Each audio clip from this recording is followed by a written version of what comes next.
Hey guys, welcome back. It's been a real long time. I haven't posted anything since somewhere in the beginning of 2019, so it's been a couple of months. Let's get started and let me explain where I've been. So I am currently attending college where I've been for the past 2 years. I just finished my sophomore year.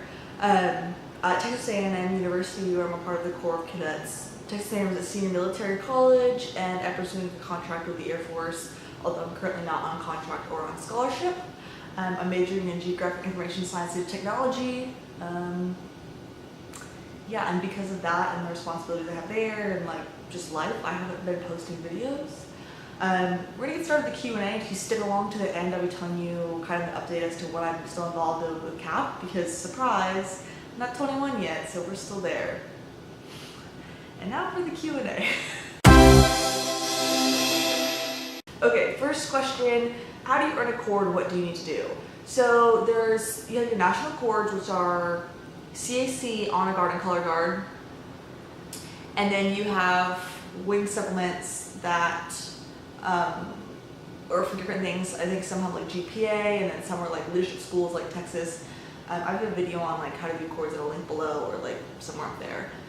But yeah, so there's green, yellow, red, and blue cords for CAC, and then you got your silver cord for honor guard and your white cord for color guard.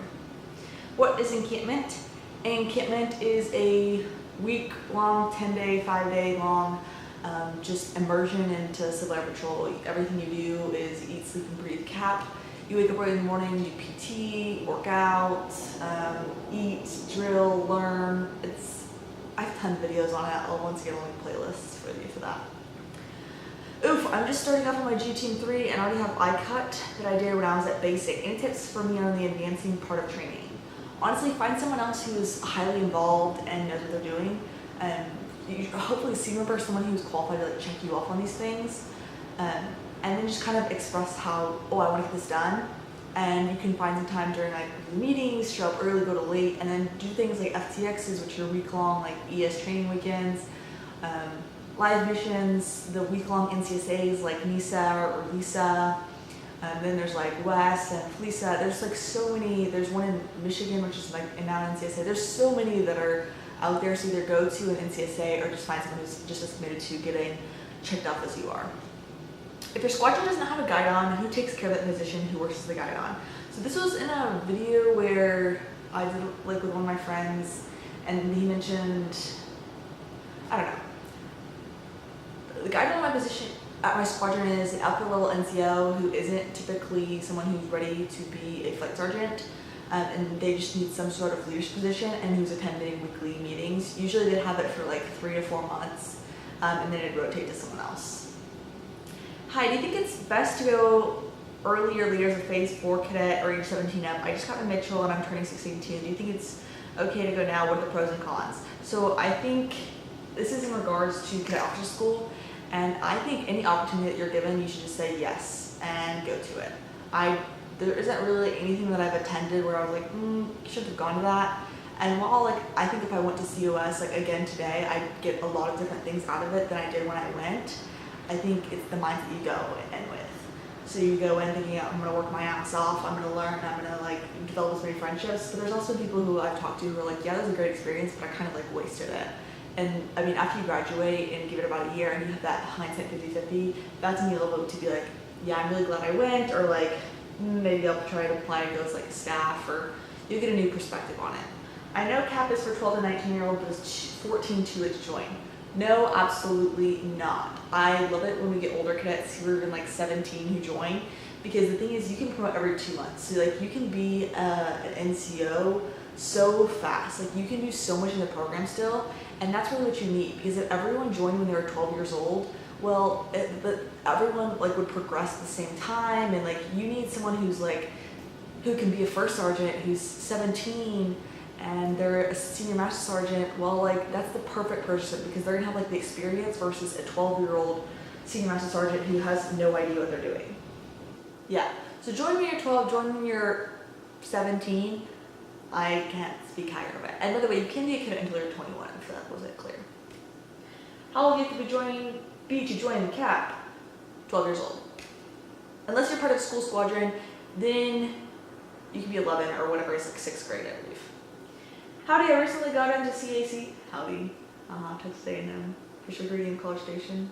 Anyway, I recently got into CAC and I was wondering if you have any tips to help me out. Attend meetings, go to conference calls. When I say attend meetings, like there's like teleconference meetings and like unless you have like in-person meetings.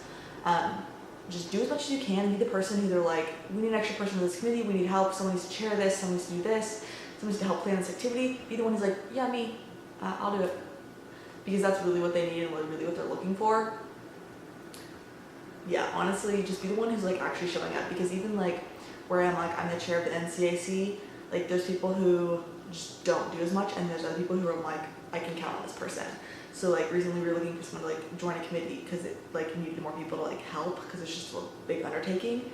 Well, and I was like, who should I go to? Well, then I was like, well, this one person had been asking for like more responsibility, so like maybe I should go like seek him out and be like, yo, you work hard, here you're gonna go. And CAC, you get what you put out like into it, just like you do like CAP in general. You get what you put into it, just like CAP in general. So like as long as like you're involved and like even if you have like no idea what you're doing, just like say, hey, I really don't know what I'm doing, but I really want to be involved in CAC because I think it's a great program. So like, can you help me? Like, what are some next steps I should take? Is getting into onto the NCAC competitive. NCAC is the national level, so like we're advising the national commander, and it's the highest echelon. It is competitive, mainly the fact that you have the requirements to even apply. So like they send out an email every year when they're like looking for applicants. Well, the email only goes up to those who are lieutenant colonel or above. So like once you get to that upper level, like the pool gets a lot smaller. And the first year that like I applied, because last year I was the vice, I believe there were 16 applicants and then 5 get interviewed. And then this past year when I became chair, there was 14 applicants and then 5 also got interviewed.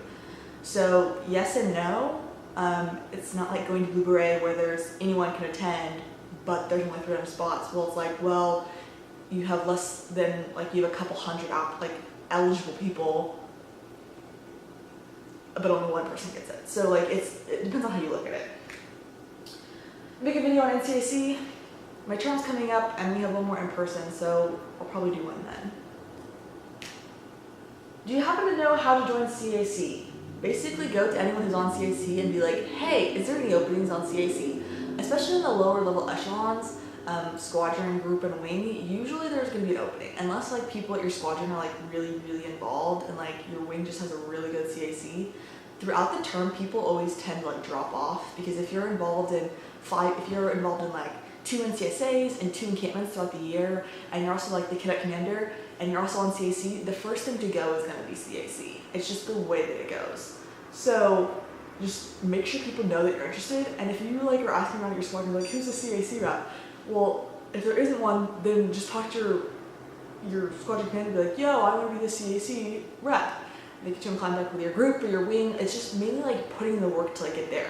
And like don't feel bad about like either emailing, you'd be like, okay, I know who was it last year, so like look them up on e-services and email them and be like, hey, I don't know about CAC in Wyoming wing, but I know that you were involved in it last year. Could you by any chance put me in contact with that person? Because that's the thing that like, CAL people are such good people that they're gonna wanna help you.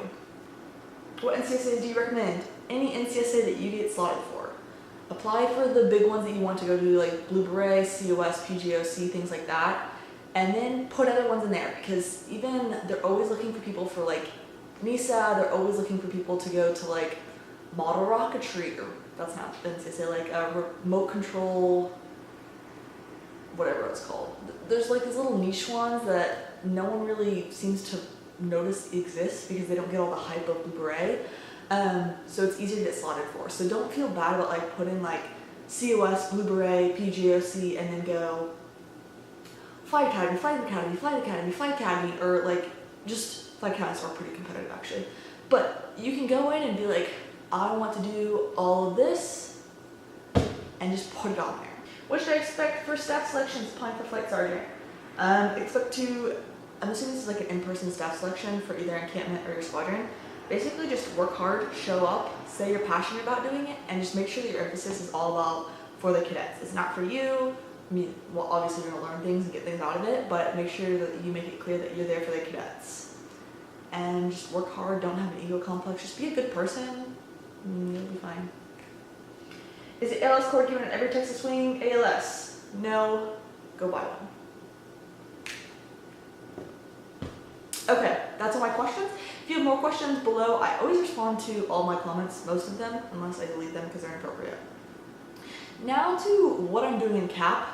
So there's two main things that I'm doing, or that I'm doing this summer, or this upcoming, before I'm really like done. Although I have 9 encampments, so there's always been like a golden round 10 that I've said, like 10 encampments, we'll see what happens. But I'm staffing National Cadet Competition, so I will be in Ohio for that. So if you are a finalist, I know they're still doing regional for that across the nation. If you are going to be in Ohio for National Cadet Competition, you get to see me there. Come say hi, come talk to me, because it's always so exciting. And I'm excited to meet all of you and for that cool opportunity. And then I will be at National Conference in Baltimore in August as a part of National Cadet Advisory Council.